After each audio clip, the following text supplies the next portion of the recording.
تعمل ايه يا استاذ محمد؟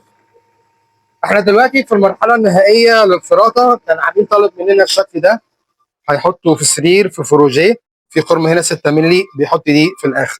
وكان طالب مننا الجايم بتاع شباك السرير ده، شباك صغير 7 في 7 خشب زان، وكمان ده الجايم الكبير. علشان انت برضو عندك مخرطه سي ان سي.